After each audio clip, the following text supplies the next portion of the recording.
Let's start. Welcome, everybody. Welcome to D-Talk.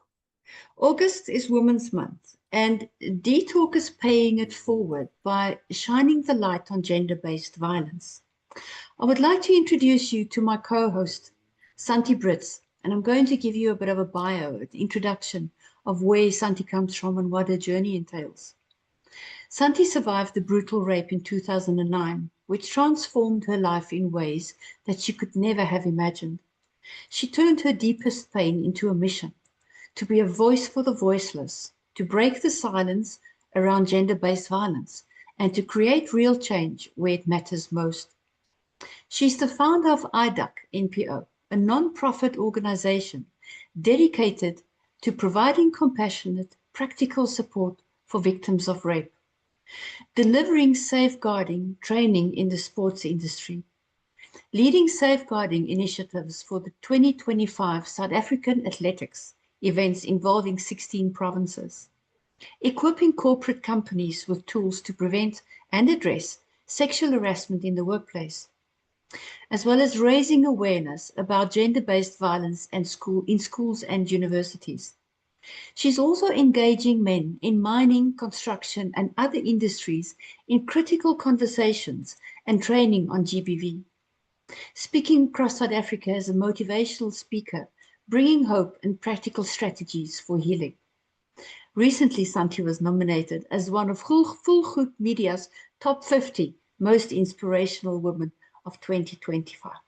Santi, welcome, and it is such a huge honor to have you on our stage tonight. Oh, thank you very much, Sandra. I appreciate this a lot. Thank you for the honor to join you on your show. I got to know you over the past 3 to 4 months, and really, it's an honor for me. Thank you very much. Thank you, thank you. I know we did a dry run previously on Tuesday, and I know the program is packed. So if you don't mind, I'm going to jump right in with the first question. Is that okay with you? Yes, of course. And I'm sorry for my dog. He is just, he will be quiet within a few minutes. No, it's Thank absolutely you. fine. No problem. Thank you. Santi, can you share your journey with us? Yes, Sandra. First of all, I just need to say to everybody that wow, I'm really okay. It's been yeah, it's been a long journey. But reflecting back tonight, I think it's important to know where the journey started, because then one can understand why I'm doing what I'm doing at the moment. In Yes. 2009, I was brutally raped in my home in Potchefstroom. My husband Peter was in hospital at that stage. He had cancer. He was in the ICU, and I remember so clearly there was a recession in our country, and we have a business. And why I remember that is that recession came overnight. So for us, I remember when the doctor told my husband that he's got cancer and that it's aggressive and that he needs to go for an operation.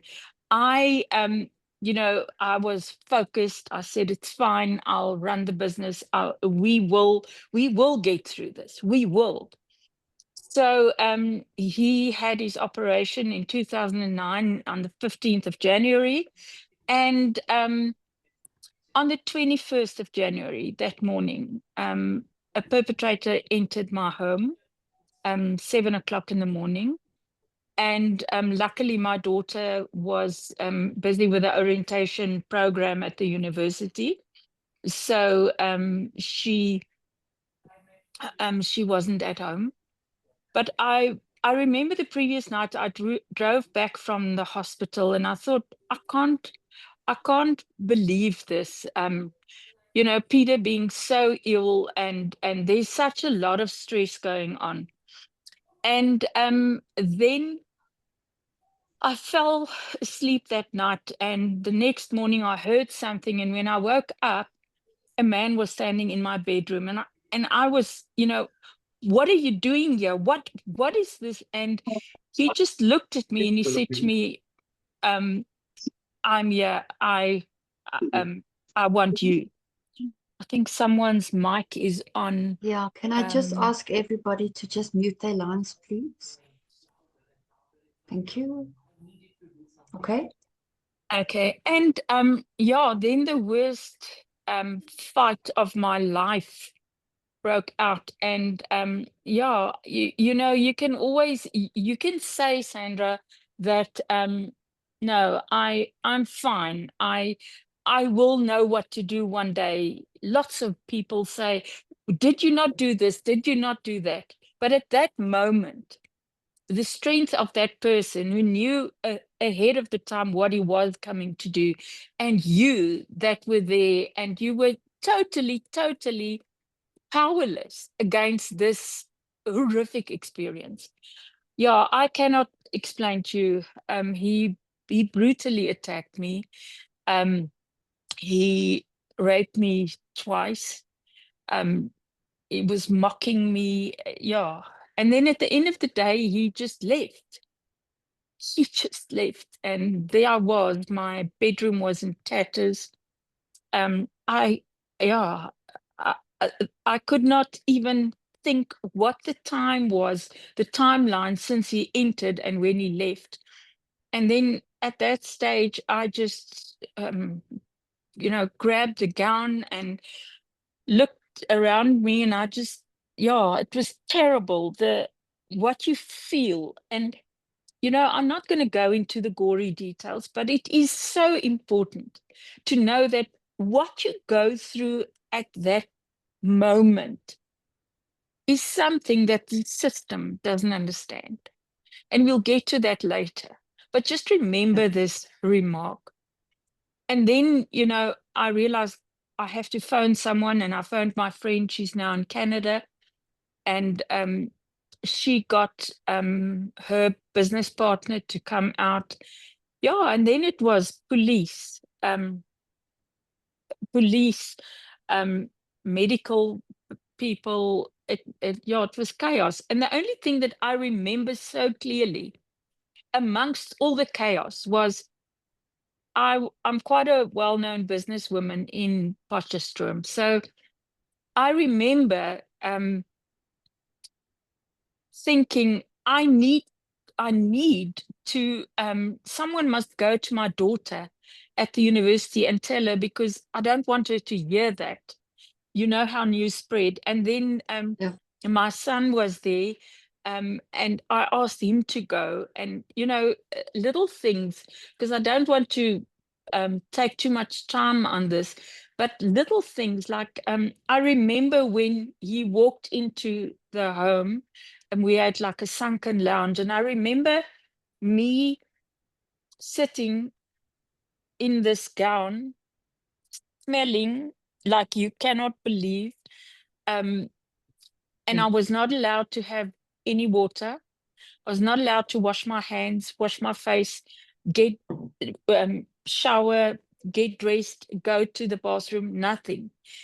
And I sat there, and when I looked up, my daughter and my son and my other son was walking towards me, and she just said, "Mommy, what happened?" And I looked at her and I said, "Sweetie, I was raped." And then, yeah, you know, I think the worst picture in my mind that I can remember was my three grown-up children um, getting onto my lap, and I was sitting there broken with my arms around them. And I remember I said to them, I don't know how, but we will get through, but I don't know how. And I really didn't. I didn't know if I was speaking the truth or anything. Um, so I think that is where my journey started, Sandra. And you know, I can just tonight say to everybody here, and I know there are survivors of rape in our audience also, but the rape does not, the perpetrator does not only rape the victim, he rapes the family, the friends, everybody surrounding that victim. Yes. You were talking about the smell. Yes, my dogs are going crazy. Don't Okay. worry, I couldn't hear No, them. it's fine. Rape survivors and people of gender-based violence, either if you were molested or raped, certain things trigger certain memories. And you were talking about a smell. Others might have a sound that triggers something. Mm. I remember in our dry run, you said he smelled of weed. Yes. Yeah. You know, Sandra, and I think these are the things that you don't that you don't know if you don't know. Exactly. Um, I can let me take you back to the process.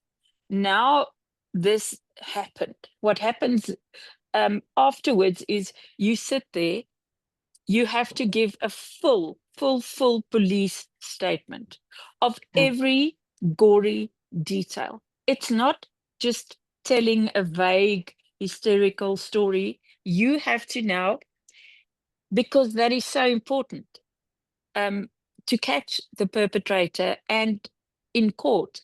So now you are in this totally broken state.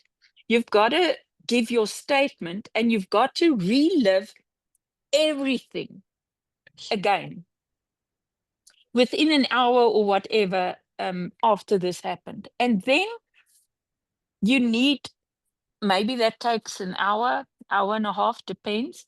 Then you need to go for the forensic, to the forensic nurse for the forensic examination.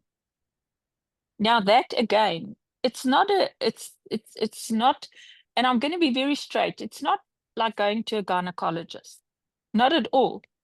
They take a little blade and they scratch every inch of your body for proof of DNA, semen, hair, inside your mouth, inside your ears.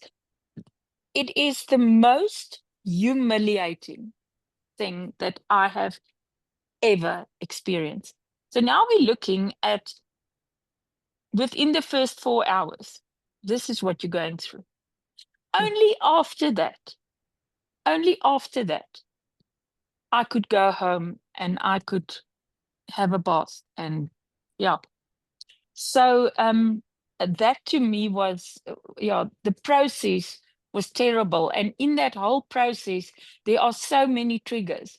You know, you have Yeah. to walk back into your house and you see how it looks, you see how everything is trashed. Yeah. And maybe I can just let you, let the viewers know. At that stage, I asked my son to take me to Klerksdorp to my husband. Yes. And they've moved him into a room. And I remember I had a big continental pillow and I held that in front of me in the car when we walked into Wilmette Hospital. I didn't want anyone to see me. I did not want anyone to see me. And I was bruised and everything. But it's not because of that. There's something happened in my life where I did not want, I could not face people. And I walked into his bedroom and yeah, hospital room, and I just fell down on the bed and we both started crying. And I looked at him and I said to him, I needed to come to you because I need you to know I will never be the same. Never, Sure. ever in my life. And I know that you are very, very ill, but I'm sorry, but I cannot be there for you now. I cannot. And my son brought me back to Potch. It's like a movie in my head. It's like being imprinted. You can wake me up 3 o'clock and I can tell you the exact detail. And I Yeah. got home and then I said to the boys, I need to go into that bedroom. Otherwise, I'm not gonna I will never go there again. And they Yeah. carried me, they took me on my arms and they carried me through the door. And we didn't have dogs in the house at that stage. We had a big Great Dane outside. And that evening, I mean, the children went and they took everything out because now you must remember the police take your bedding, your pajamas, everything. So they hanged up other curtains and whatever. And that night, the two, my two sons, I think were they 20 and 23, slept on the floor, and my daughter slept with me in the great day. Oh, amazing. So yeah, yeah. Santi, would you mind telling the listeners what was the end of your story with your rapist? What was the Yes, outcome? yeah. They caught him about I can't remember the exact amount of days after the rape. They caught him, and then yeah, it took about a year the DNA to get back and everything, and it went to court. It was a horrible process. I cannot lie to you. We went to court. To go and stand in court was just to go and stand there and face that person head on. Yeah. And he got legal help, and they told him to plead guilty on one rape, but not on the second rape, because on one rape it's 7 to 15 years, and on two rapes it's 15 to life. Sure. And then they really tore me apart in that courtroom that day. But at the end of the day, he was sentenced to life in prison. And also the magistrate opened the courtroom for the media. And I just remember when he actually gave the verdict and the sentence, that courtroom was packed. It was, yeah. I think I remember you asked me if I've got a photo of that.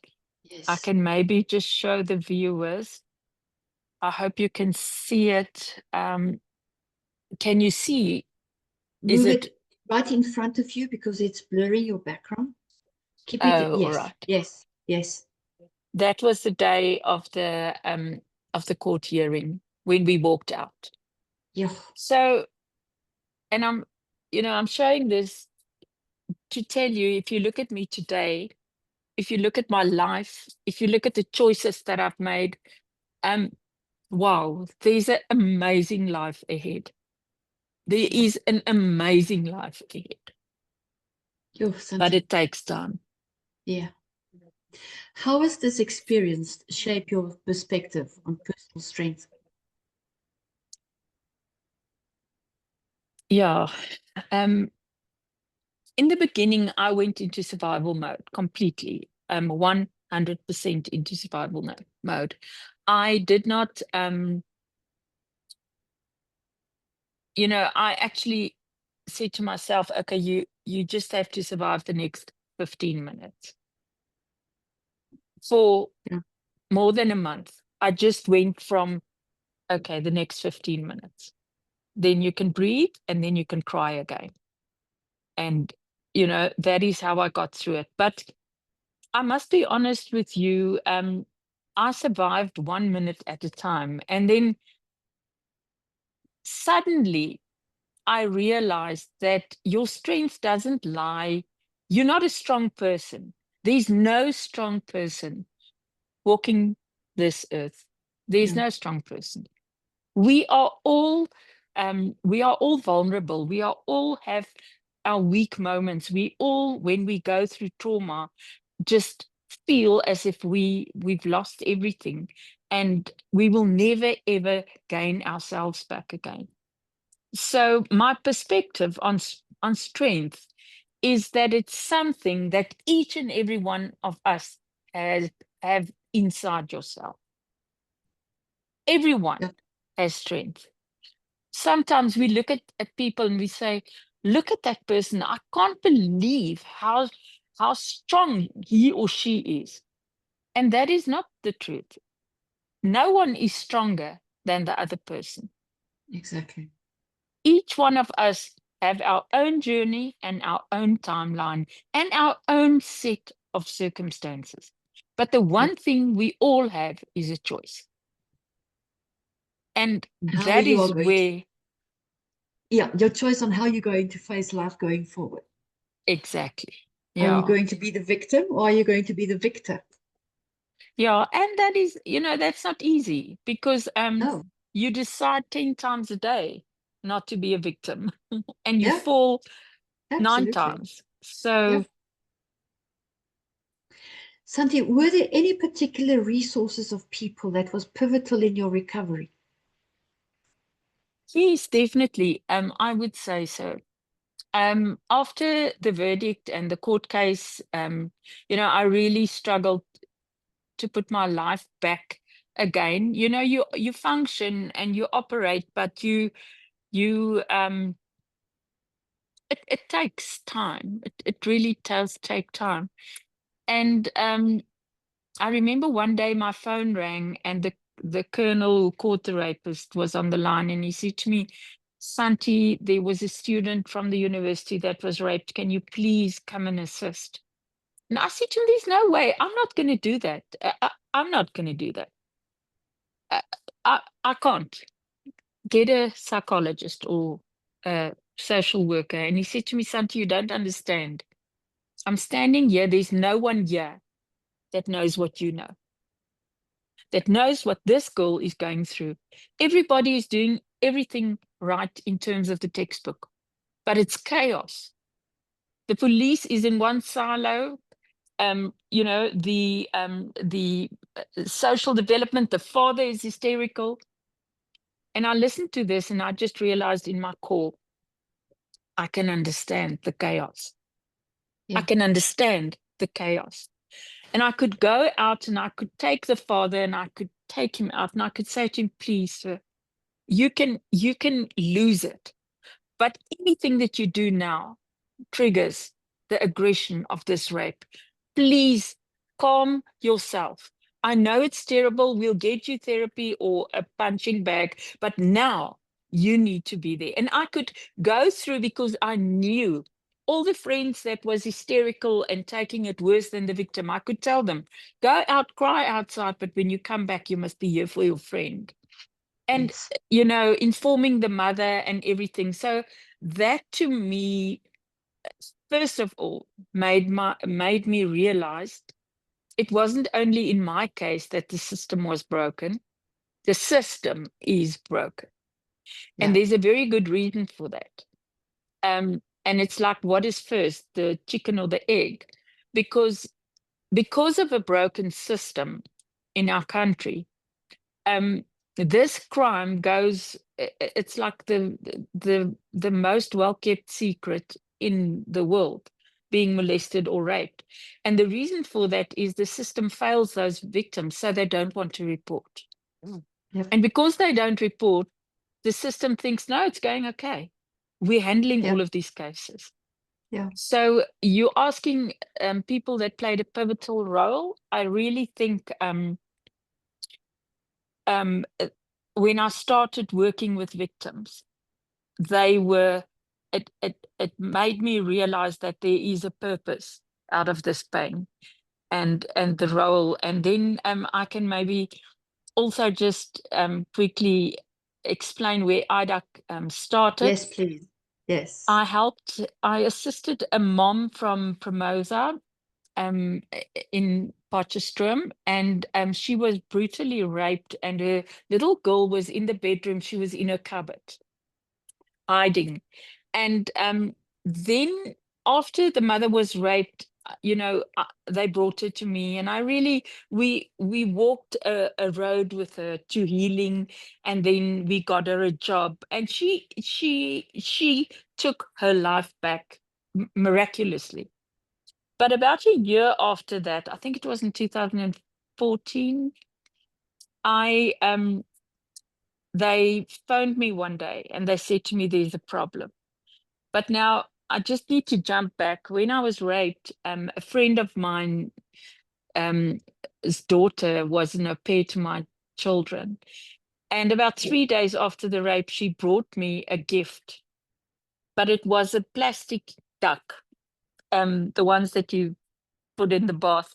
And then, I didn't know what to do with this, but at the end of the day, I put that duck on my bedside table, and many a night when I had nightmares or whatever, and I switch on my bed lamp, I would see that duck and I would realize, but that duck is such a sincere, pure gift from her, that student. And then when I was better and after everything, I put the duck in the cupboard. And then one day I had to speak at a conference, and I decided, but I'll take this duck with me and tell the people there, it's the small things that carry you through. And you won't believe this. I came back in March, never took the duck out, never spoke about the duck at the conference. And then when I got back to my office, my phone rang and it was Childline. And they said to me, Santi, can we please bring this little girl to you? She needs to testify in court. And yes, we can't get her to speak at all. And I said, yes, you can. And they brought her to my office. And we had an interpreter there, and I said to her, Magdalene, what happened to your mommy happened to me. And this duck needs to go to someone, but it can't go to your mommy because look at her eyes. She looks like me. She's taken life back again. She's got light around her. And I put the duck on her lap and she started to speak to the duck. Ugh. And 2 weeks later, she testified in camera. And the perpetrator was sentenced 15 years. And Well then done. the SA Council for Business Women saw this article in a magazine and they approached me and we started an NPO called IDUC, Initiative for Dedicated Upliftment and Care, because we wanted to do something with a duck and I like my iPhone and my iPad, so that's IDUC for you. So Oh, well yes, done. there's people that played a pivotal role, and a small thing like a duck has touched thousands of lives in South Africa. Sure. Thank you for that. It's so inspirational. Thank you so much. Yeah. Can you describe the emotions that went through you when you decided to come forward with your story? Yes. I remember it like yesterday. A colleague of mine, Dr. Bertus Leroux, he was actually the one who saw the perpetrator in the area, and he was instrumental in them catching it, the rapist. But the newspapers phoned him the morning after the rape, and they said they want to do an article, and can they please publish my name? And he said, wait, and he phoned me and he said to me, okay, Santi, can they? And you know what? At that moment, I just realized, but how's this going to influence my parents and my family? And I just didn't have the energy to fight. But I realized that for me, keeping this a secret, trying to keep this a secret, I just don't have the energy. And I said to them, yeah, they can publish my name. And yeah, it was a big photo and everything the next morning in the newspapers. It was quite difficult. I can imagine. Because now it's not only your face out there, the people know where you live. It's your family that gets affected. Like you said, your parents that gets affected, everybody. Yeah, and people don't really know what to do. Boundaries, boundaries. Yeah, boundaries. And I remember my husband checked himself out of hospital the day after the rape. So he came home with drips and whatever. And I just said to him, you can't be here. I cannot deal with this now. But he actually wrote a letter, a beautiful letter, and put it on our gate and just said to everybody, there's a notebook, write a message, but we as a family, we cannot handle this. And I remember one day I walked past our front door and there were flowers from Sure. my front door up to the street, in the pavement. It was, yeah. And there I only realized how much people really care. They Yeah, do. amazing. How do you when you work with these victims that you interact with, either from the university or other ladies that is part of the Potchefstroom community, Mm. how do you detach yourself emotionally and physically from working with those victims? I don't think you can really detach yourself 100% emotionally. Each victim has got, it's like a file in my heart.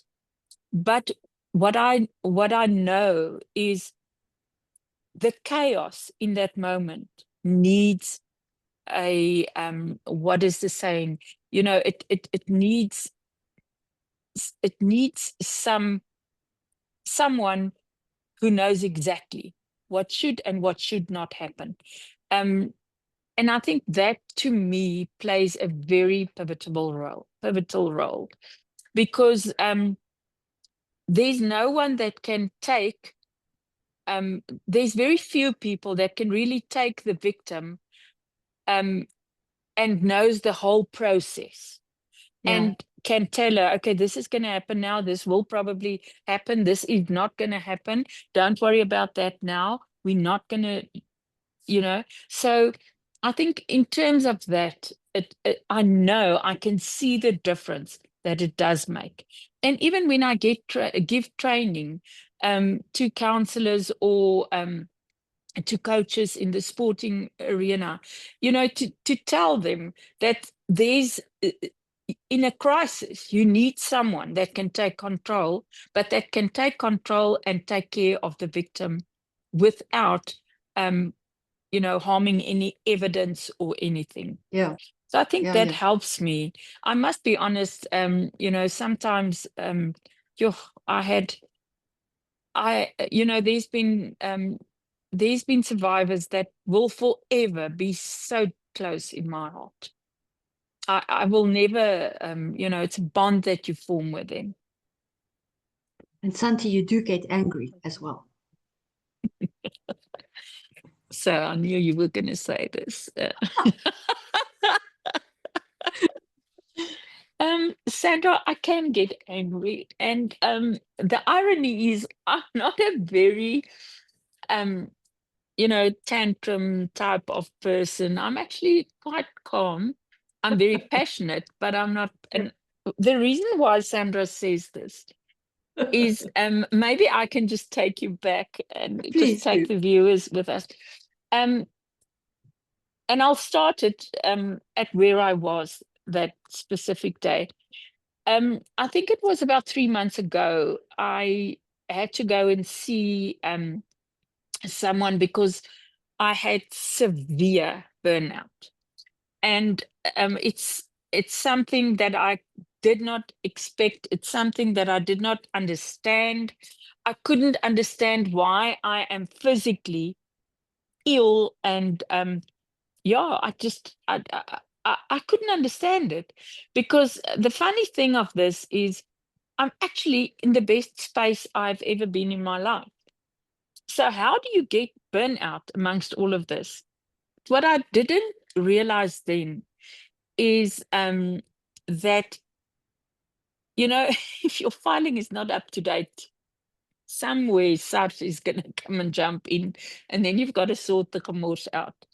And I think what happened to me is, without realizing that, because I'm so driven and because I really, really put everything in, I was just completely burned out. And I think after leaving quite a toxic work environment and for 10 years as a counselor um, at JB Marks, I thoroughly enjoyed it, but politics is a toxic world. And I think all of that just was a build-up. And then I went and I saw the professor, and he works a lot with your brain and how it works. But you mustn't come and sit with me and say to me, oh, I feel so sorry for you, and you can cry, and I'm not like that. I want to know what's the impact on my brain of what's going on now, and what is the solution. And then one evening, I saw a webinar that you had on anxiety, and I joined the webinar. And after that, I realized, okay, there's a few connecting points. And I contacted you, And also, I think the precious thing is your sister was my best friend at school, and we've lost contact all the years. And sadly, she passed on about 3 months ago. And I think that was also, you get triggers, and that was to me the pain of the family and the loss and everything. But then you and I connected, and I said to you, but Sandra, this is where I am. I have this burnout. And you said to me, but you have a a um a program on burnout, a 90-day program.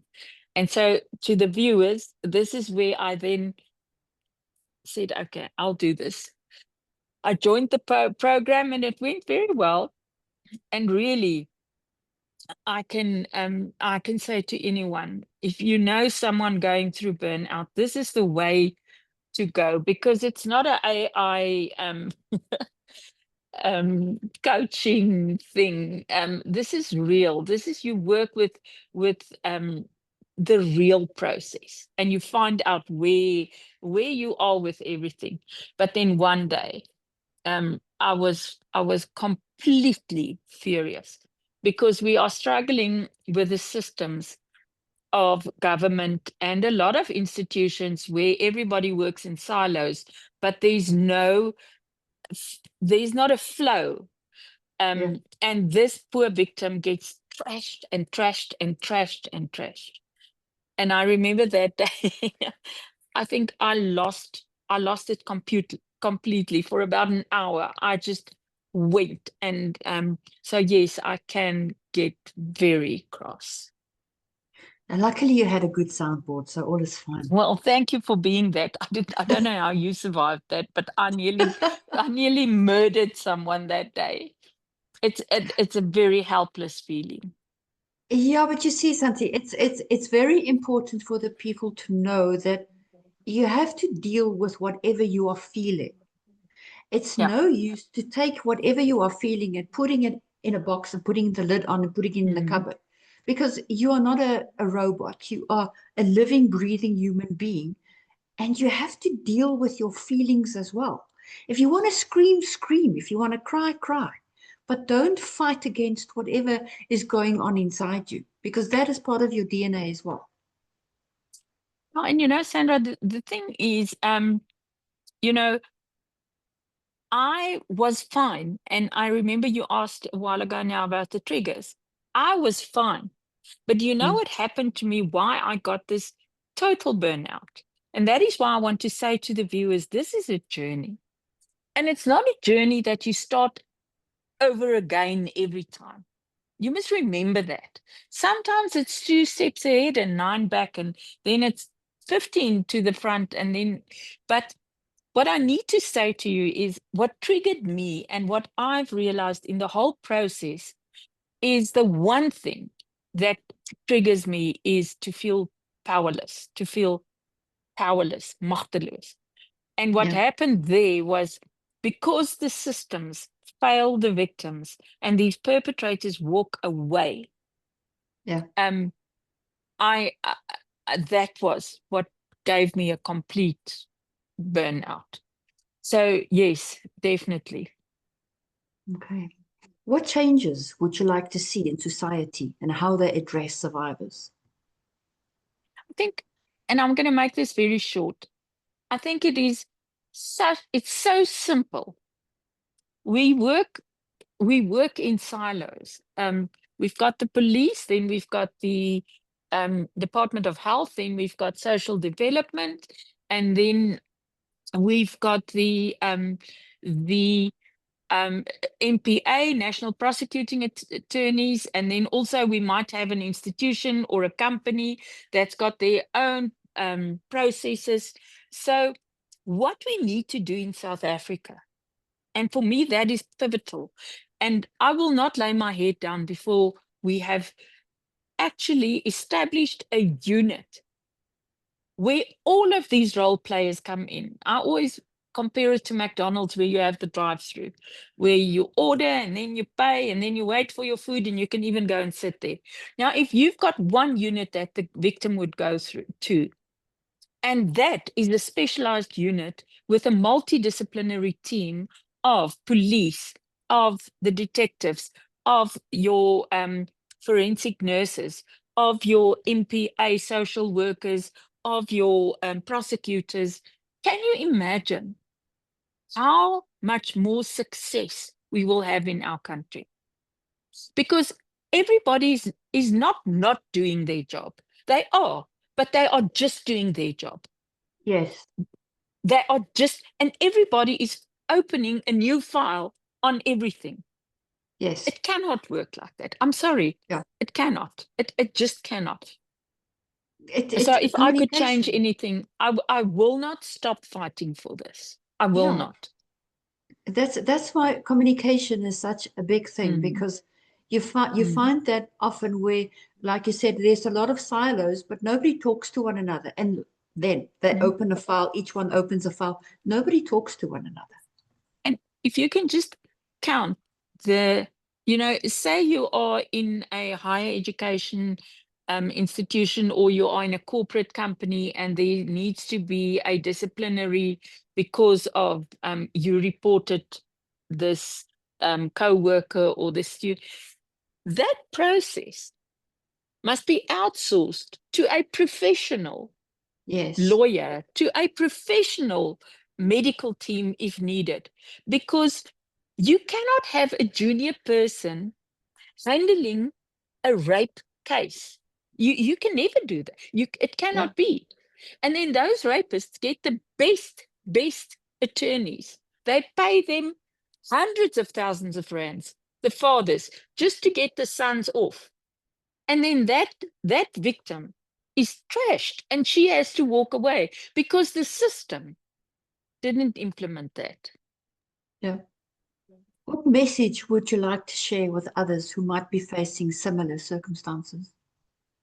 I just from my heart, Sandra, I want to say to everyone, and I think more than anything, I want to say this to you, um, because and I'm going to mention this now. You've been through a terrible ordeal yourself as a child, and I just want to say that this is a journey. Um, this is not something.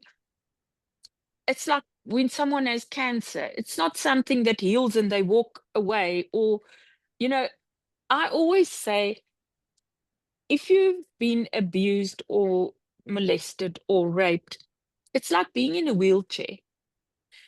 Someone who's in a wheelchair will never climb steps again. He can't. He will use the lift.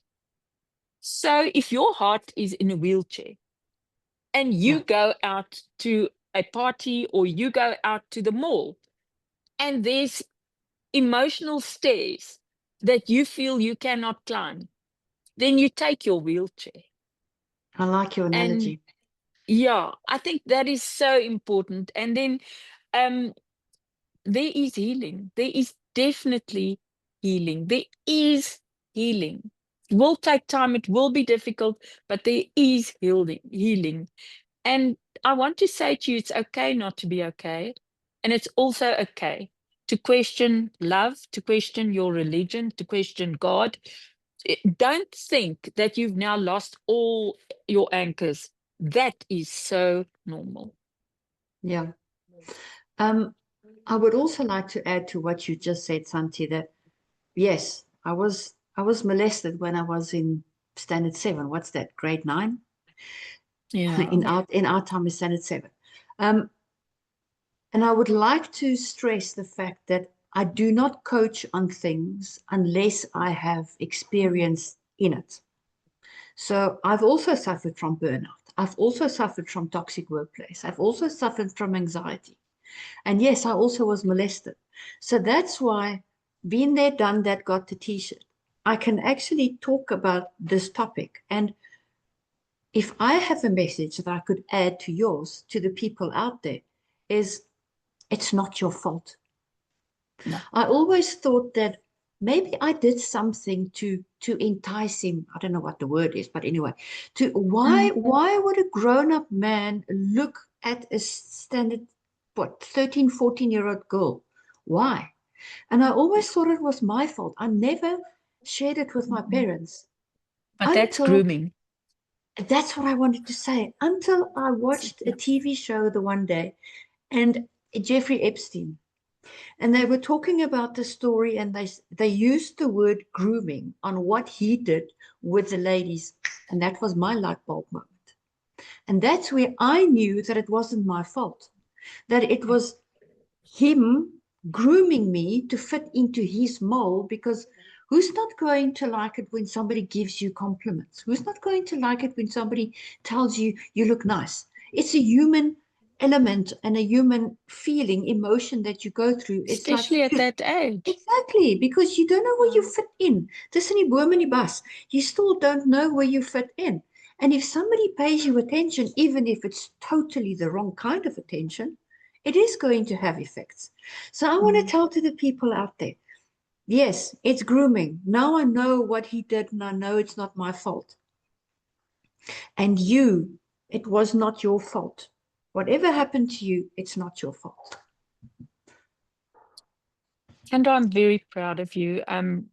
You know, I can maybe just share with the viewers. When Sandra was in standard 7, her sister, I think what was the age difference 7 years. between, yeah, between Alta and you? Yeah. Okay. But, okay, no, then I was out of school. But still, I mean, I You've met visited me them. earlier. Yeah, I came to their house. Who would ever know that someone from the outside, a neighbor or whoever, would do this, and this poor child will never speak about that because she's too scared. So really, thank you for sharing that. Yeah, We'll I have a never told. session about, we'll have to have a session about that. Yes, absolutely. I was too scared to tell my mom and my dad, because my dad would have killed him. But that's Yeah. another story. Anyway, how do you feel support systems like family or community have impacted your recovery? I think definitely. I think absolutely. And I want to encourage family, friends, the community. Don't give up. Don't don't shy away. Don't after 2 months think this person's got to now get over it. Someone said to my husband, do you want to know in symbolic terms how your wife looks inside being raped? And he said, yeah. He said, it's it's the same thing as if you take a baseball bat and you hit her head for 5 minutes or 10 minutes nonstop. She would be in the ICU on life support. She might have brain damage. When she is in the ICU on life support, she cannot speak to you. She cannot think clearly. Now, the thing with sexual abuse is you can't see it on the outside. Yeah. You can't see it on the outside. 3 weeks later, all those bruises and cuts and whatever were gone. Yeah. There was Santi walking out. So what does the world expect of you? They expect of you to put on your mask and cope now. And just And get on that's with not it. how it works. That's not how it works. So please, hang in there but don't take it worse than her. And if you do, please go and get help for yourself. Yeah. Yeah. Yeah. Yeah. Are there any misconceptions about your experience that you would like to correct or clarify? Yes. You were just called the Eystervrou in the media. Yes, I am. And you know what? People, especially Afrikaans people, love to call someone Eystervrou or Iron Lady, like Margaret Thatcher. I just want to set the record straight. It is an amazing compliment, and thank you to each and every one for that. But I want you to just think, and I'm going to take myself as an example. Am I really Yeah. a Eystervrou? Yes, I am strong at times. Yes, I am driven at times. Yes, I am successful at times. But there's a but. I'm also Yeah, vulnerable. I'm also broken. I'm also struggling at times. I also, if it wasn't for God, I wouldn't have sat here today. But the journey I had with him after the rape was not a kumbaya journey. We had to sort that out. And for me, I know that I'm not a Eystervrouw. I'm Santi, and I'm a human being. And yes, that is so important, not to tag yes, people in a compliment, which might just be something that they don't really feel. Don't miss the human behind the iron. exactly, exactly. Santi, thank you so much for opening up and sharing your story with each and every one of us. I know, I know when we did the dry run on Tuesday. Here's my tissues. I cried my eyes out on Tuesday. Tonight, I'm holding it all together, just. But I would like to open the floor. If there's anybody of the audience that's got questions for either Santi or myself, please feel free. Unmute your line and ask your question. Let's see if there's some interaction happening. So there was someone in the comments session that wrote a comment. Yes, Cornelius said amen to that on your comment that you had. And Sibusisu wrote, this is quite an extremely powerful engagement. More and more people, especially young people, should be taken through this fountain of knowledge and understanding. Thank you so much for the invite. One of the things that Mrs. Santi has said about purpose out of pain is quite profound. For us believers, this resonates with Apostle Paul's words in his letter to the Romans, and we know that in all things God works for the good and those who love him, who have been called according to his purpose.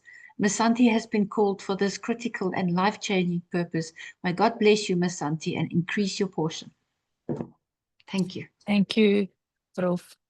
I can maybe just say that that is really true. If I look at IDAC today, I would have never thought that what we, what, how it would expand. I mean, we are standing on 4 pillars. We assist victims, and then we do training, sexual harassment in the workplace, training at corporate companies and engineering companies. And then also, like you said, the sports world, the grooming, Yeah, and that is so important at schools and at the universities, and that is extremely important. And then public speaking, to me, the message must go out. absolutely. Is there anyone Absolutely. else with a question, maybe?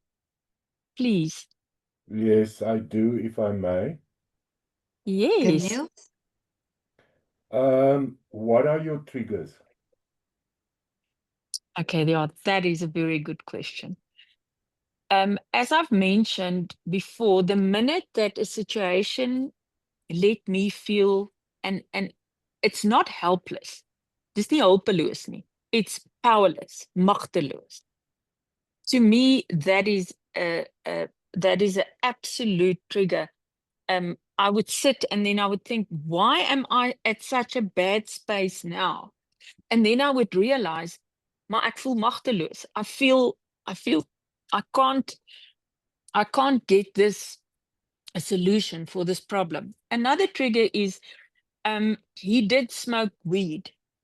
He smelled like weed. So you will not believe it. I would walk into a banking hall or in a mall, and the minute I would smell that weed, I have to tell my subconscious, okay, Santi, you're not there now. Another thing that happened to me one day is I put petrol in my car, and when I took the card to pay, the attendant's skin touched mine, and it was about 6 months after the rape, and then I drove away with a hose in my car and and then I had to stop and turn around and say to myself, but that guy's not raping you now. So the most important thing about triggers that I've learned is to speak to Santi in the subconscious, to say to myself, no, it's okay, Santi, because I got to learn to love myself again. And that is one of the most difficult things after a rape or sexual abuse or even emotional abuse, is to learn to love yourself again. And that you can only do Yeah, if you speak to yourself. yeah. You see, for me, it was really okay. I wasn't raped, but had the extreme trauma experience, etc., which I still can't talk about today because I feel the moment I talk about the actual incident and subsequent incidents, I'm reliving it, and for me, it is the biggest challenge is to stay out of die uit die gat uit bly, uit die donker gat uit, to stay. Yes, Ja, dit is my ek en vir verstaan. my het dit geword 'n ding van know your triggers and you can manage it. Ja, Jy jy weet, is en vir so my was dit ook reg. en vir my was dit ook die vraag, hoekom wil jy teruggaan en jy daarop getouch en is roundabout toe wat ek gesê het, mense, ag gat ons, nee, haleluja en al daai goed. I feel a healing coming on. Ja, verstaan jy? Ja, dit voel so sagte room op jou vel. Jy weet so. Ehm vir my was dit ook 'n geval van hoekom wil ek teruggaan na wat ek was? Why do I want to go? Why en onthou my goeie 10 tot 15 jaar gevat. Om net weer because I had to redraw, and I think you know that yourself. You had to redraw yourself, not just your lines. You Ja. had to redraw yourself. En vir my was dit letterlik 'n tekening geweest wat ek van myself moes maak. Man, ek het net altyd gevra, hoekom wil jy teruggaan? Hoekom wil jy wees wat jy was voor dit? Jy weet, en oor die tyd het dit vir my 'n ding geword van you are now this. You've become more than what Ja. you were, en ek het ander doelwitte gehad. Ek het ander doelwitte nagestreef. Maar is tot vandag vir my nog 'n groot ding, die triggers. Dit want dit trek jou so in die donker gat in. Dit net vir my altyd baie Ja. interessant as ek moet weet goed soos hierdie bywoon. Ek dink so baie, jy weet dan my vraag is altyd what was your triggers? Or what is your triggers? Want dit gaan Ja. nie sommer weg nie. Jy weet party deel jy beter mee, ander word jy in die nag oor wakker. Soos jy gesê het, net daai reuk of daai touch, jy weet, Onmiddellik. Verlede. pyl vingernaels, jy weet, so iets. Jy weet.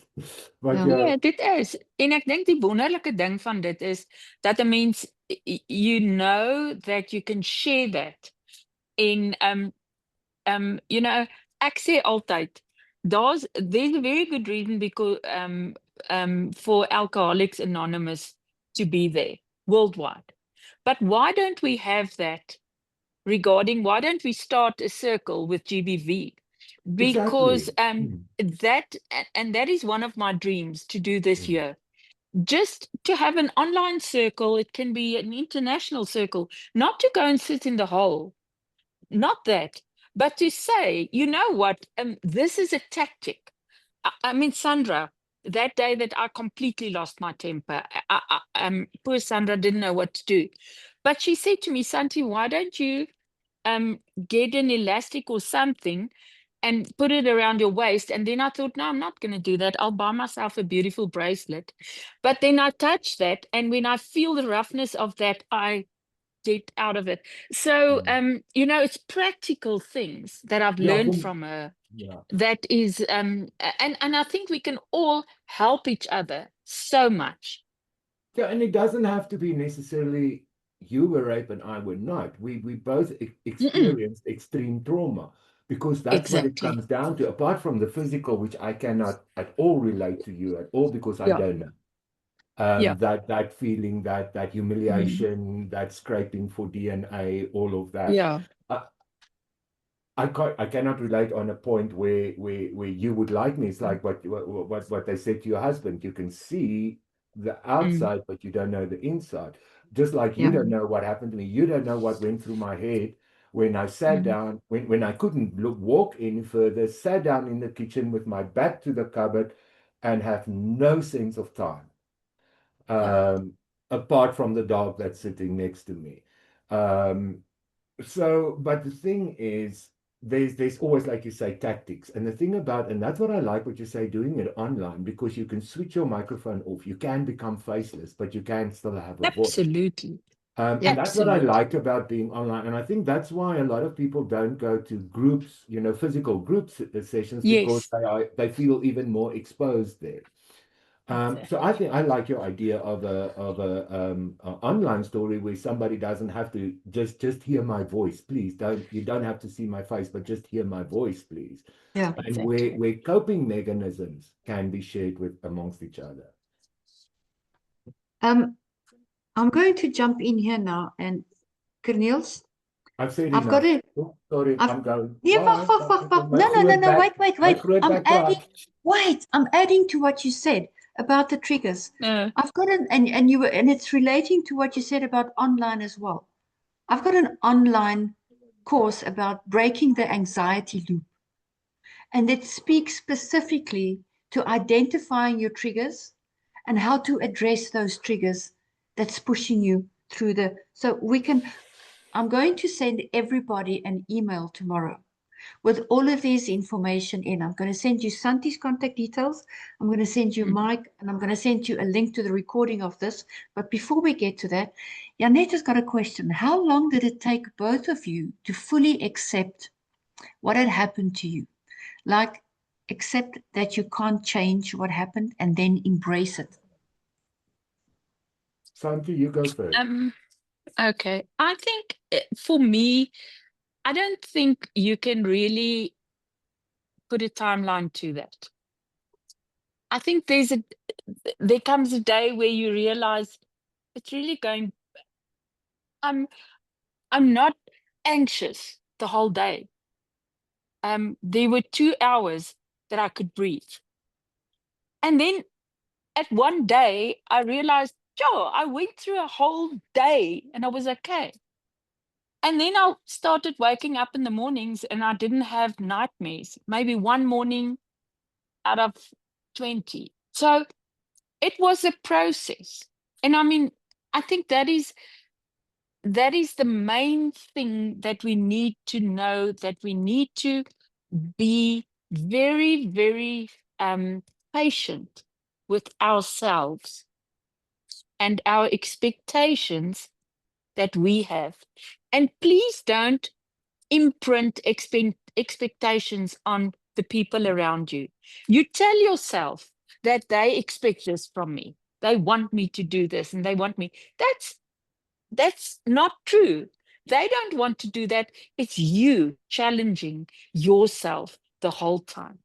I mean, I can just say, maybe Sandra, for me, um, what was very, very difficult was after I was raped, I had a great relationship with God my whole life. And then for me, I questioned that. I wasn't hateful. I was so disappointed.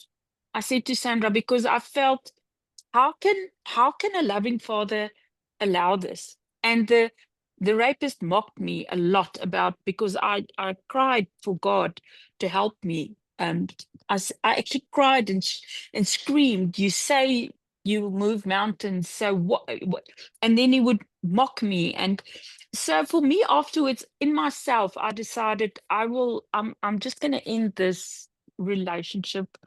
I'm not going to announce it, but people around me, um and you've got to be very careful. People around you sometimes expect you to act, whether, doesn't matter what religion, but in my case I'm a Christian, to act as a Christian through trauma. And then when I decided, well, I don't believe in God, I don't care, I'm finished with this. What happened then is this: the loneliest 30 days of my life started. And there, if you think it's difficult to believe in the love of God, try not to believe in it. I had to tell myself 10, 20 times a day, look at the leaves are turning, it's turning also. No, there's no God. Look at this beautiful little doggy, there's no God. And I got to know him again, but through his creation. and through the nature, and through I don't want to sound like a, what do they call it, bunny loving, tree hugging person, but I really find my calmness with God when I sit in nature or when I touch an animal, and I know that perfection comes from someone whose love is perfect. And we live in a broken world.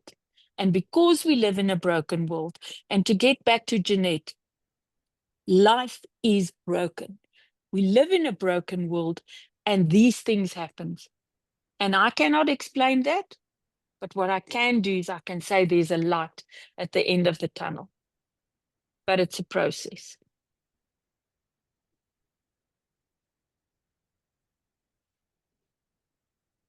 No, the sound is off now.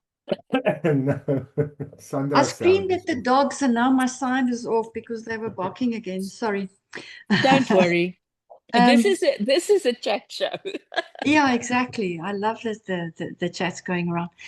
Jeanette, Um, I've for long, Corneels, I'll give you a chance now. Oh, Corneels, go. You can. no, ladies first, go. I'm one of those people that, you know, an ostrich, when an ostrich puts their head in the floor and then it doesn't exist. So for a long while, I denied what happened to me. For years and years, I denied what happened to me. So I would always be the one that would be laughing and would be the extrovert, but I'm actually an introvert, and actually I didn't have much self-belief at that stage. So this is all a front that I put up. And then eventually, the first time that I worked through what happened to me was last year in November. I did So, a vision nurturing course. of all And the years, yes, last year, so November, Sandra. I did a vision nurturing course with Nikki. And the amount of clarity that she gave me with the exercises by only asking questions and writing everything down on a piece of paper here in my living room. And we put all the pieces of paper on the floor. I actually wrote a letter to myself after that. And I faced what happened to me for the first time. And I realized, you know what? You are not going to define who I am. You are not going to have an effect on the way that I see myself when I look in the mirror. How many of you look yourself in the eye when you look in the mirror? Not plenty of people do that. When you brush your teeth, your eyes go all over the show. You don't look yourself in the eye.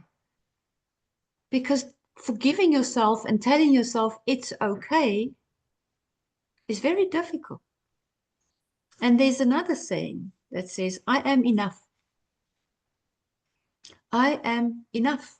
And if you make that your mantra and you say that how many times a day, you can forgive yourself because you know that it wasn't your fault, that what happened to you wasn't your fault. And you can still love yourself going forward. So, Jeanette, without me talking about it, it took me until November last year to deal with whatever I had to deal with. Thank you for Shows you that. if you file it away, you've got to deal with it sometime, Exactly. It's not going somewhere. to go away. It's No. not going away. Good, Niels. All yours. Yeah, I associate with what both of you said, but Jeanette, looking at your question, the last part is I've never embraced it and I never will. I don't want to embrace it. It is not part of my current existence anymore. So why do I want to go back? What I said earlier, my change came when I asked myself, why do you want to go back to what you were? Yeah. Ek het vreemd geword vir myself. Ek het myself nie meer geken nie. And that brought on the question, why would I want to go back and be what I was before. Yes, I was happy. Yes, I was successful. Yes, I was big shot galah. Maar hoekom nie? Why not explore what you've become now, the after person, and embrace that? Yes, True. but it never, and I agree 100% with Santi. It never stops. You are in a continuous growth process. Some of the triggers you don't realize the triggers immediately. Some of them you realize years later. And you can't understand, why am I reacting that? And by now you are so attuned to yourself. That is the embrace the new you, not the what happened, etc. But learning, I cannot explain it differently than I had to literally sit and draw a picture of myself again in a new life. You literally go back and draw yourself and draw your new life. Um, I never had issues with God. Um, I've never been a church-going believer. I don't believe in the Bible, and I don't pray to the preacher or the dominee or whatever, because that's what many of these so-called Christians are doing. They pray to the Father, the dominee, the priest, and they believe in the Bible and not God. There are wisdom in the Bible, but I went on a different route, and that is the soul route that I went. And I explored my soul and what my soul reacts to and what my soul accepts and what my soul rejects as well. So I went on this complete getting to know my soul, and nobody told me that. I didn't hear it in a talk. I actually couldn't. I couldn't read one of these self-help books. I still reject all of them.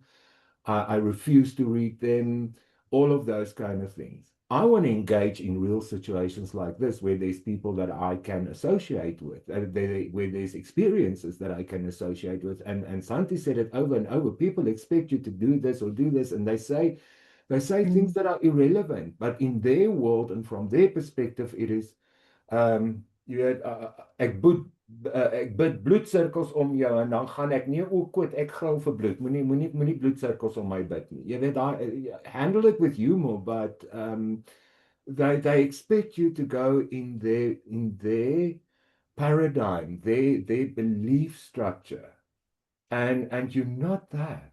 You don't go through something like that and still retain that archaic paradigm. You go into a completely new paradigm, and for me it's not acceptance. It is renewal. I don't think I'll ever accept it. I think it was inhuman on a different level than what Santi experienced it, but it was inhuman, and it is about renewal and not acceptance.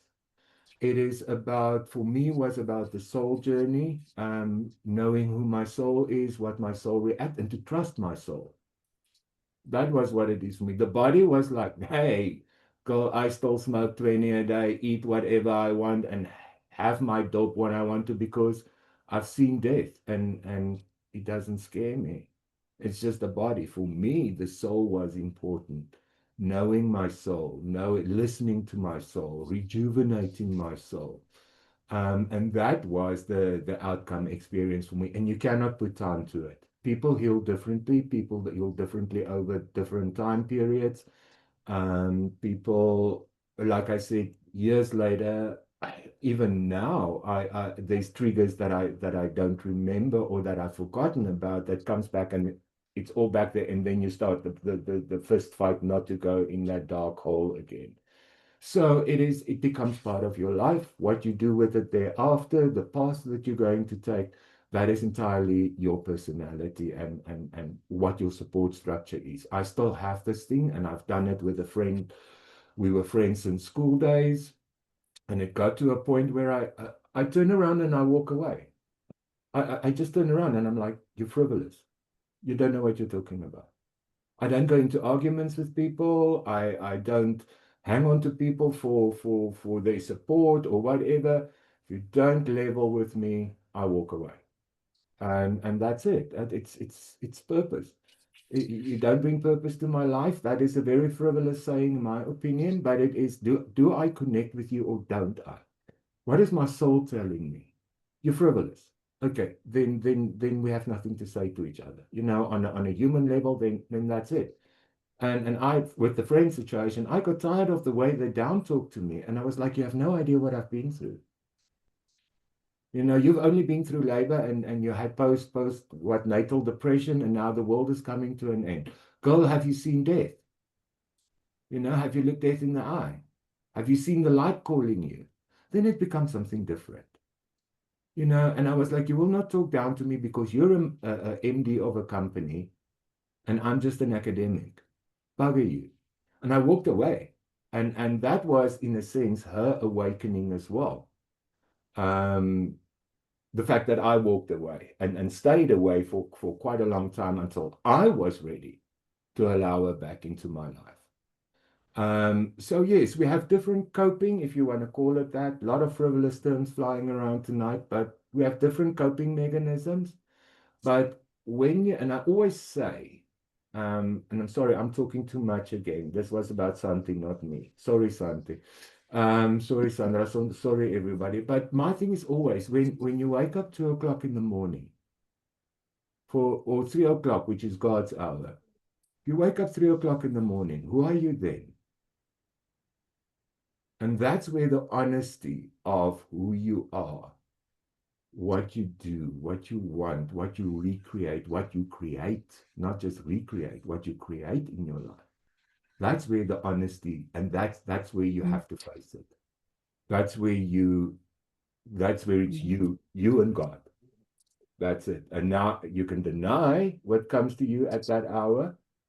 For other people, it's 4 o'clock in the afternoon. For other people, it's 6 o'clock in the morning. There's different times. For me, it's that wake up. And then you get this, and after that, you go and you work and you be productive and whatever. And then you get people emailing you. Why did you send me an email at 3:30 in the morning? It's because I was awake and I was working then. Where were you? But in a funny Okay. sense, in a funny Yeah. sense, why weren't you awake? Why do you only read my email 4 hours later? That kind of thing. But that moment when you wake up, that moment of solitude, that's where it becomes real. And that's where the hard work happens. I don't know if you experience it like that as well, Santi. That in those moments of solitude where the real work happens. And yeah.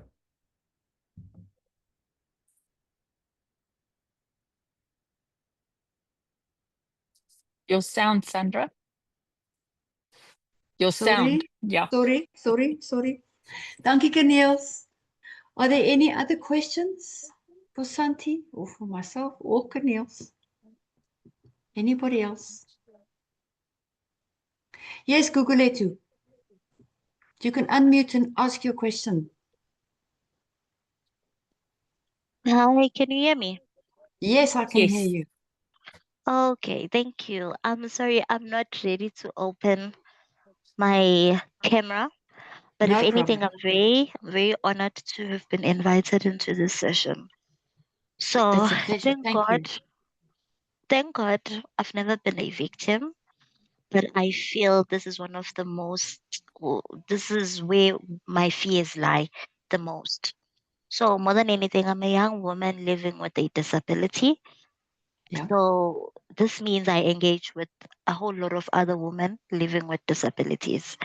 So I Mm-hmm. also work for an organization. It's called Lead Change Development. So that's where we train young people with disabilities computer skills. So Wonderful. one, I'd like to go back to the recommendation of integrating these systems. So once you open a case, then what happens next? Mm. Because you find that with a lot of people I work with, one would come and say, "Hi, Gugu, I'm a victim. My dad is victimizing me, and he's the only person I have. He's the Yeah. one that brought me to school today, and he's the one that is going to come and get me after school. He's the one that makes sure that this wheelchair that I'm in is clean. He does Sure. almost everything for me, but also victimizes me. So now it becomes a problem because I myself also can't take them to my home because where I'm at, I'm also looked after.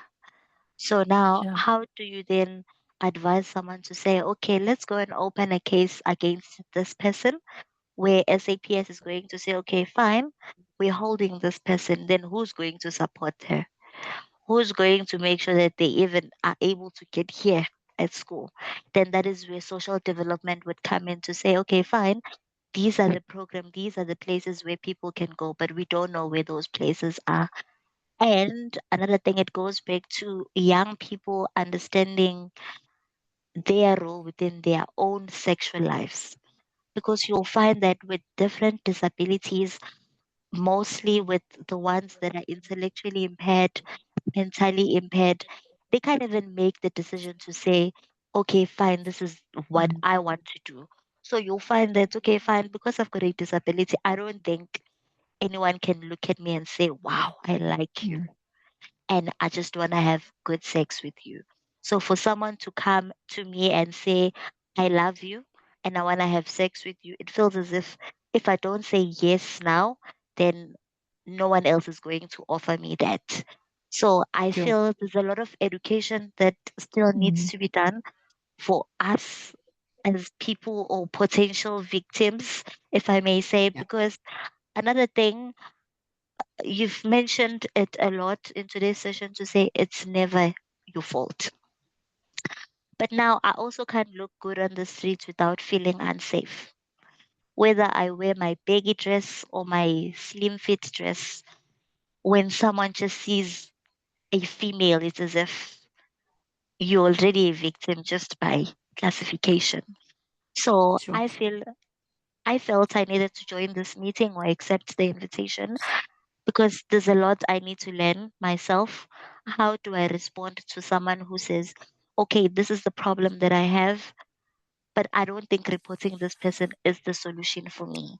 So if someone says reporting this person is not a solution for me, then what is the solution? How do you deal with someone that is, how do you deal or cope with being victimized by someone that is supposed to protect you? So I'm a victim in every way. I can't help myself. I can't take myself to the bathroom. I need this person only for this person to come and victimize me for that. If you could see my height, I'm super short. I'm very short. So I need help. I need assistance to get into the bus. But now how do you decide to say, okay, fine, help me, but not like this? Don't hold me like this, hold me like that, because at the end of the day, you are in need of help. But I guess, yeah, I hope to be invited in many other meetings or conversations that are yet to be had. And thank you for an insightful session. Thank you. Guguletu, thank you so much. Santi, do you want to add something to that? Yes, Google, I think listening to you, I know exactly where that yeah, aggression came from the other day when I was in that session with Sandra, because that is the problem we're sitting with. We're sitting with a system who fails our victims. And we unfortunately have so much poverty in our country. And victims lots of times have to depend on the perpetrator to provide for them. So they sort of have to get, they have to give something in return to get food or to get whatever. So I think it would be lovely if we stay in contact, and maybe we can see how we can connect you to help. But that is the problem when you sit in a country where everybody is working in silos. So I understand your problem very, very well. Okay. I would just like to add to that as well. I said earlier that I will be sending an email tomorrow and copy all of you. I am gifting every single one of you that is on the call tonight with a free 30-minute coaching session where you can talk about whatever you want. The topic is open. So Google, if you want to use that, we can talk about whatever you want to talk about in that session. There's a message from Danita. This was profound, Santi. Thank you so much. You're an incredible inspiration to speak on behalf of so many people. Thank you very much, Danita. It's really an honor. So we are nearly an hour and a half in. I want to say from the bottom of my heart, thank you, thank you, thank you for everybody. Tonight was the first episode of D-Talk, and I could not have asked for a better co-host in Santi. Thank you. Please watch out for all the future episodes of D-Talk coming out. It will be posted on social media and shared.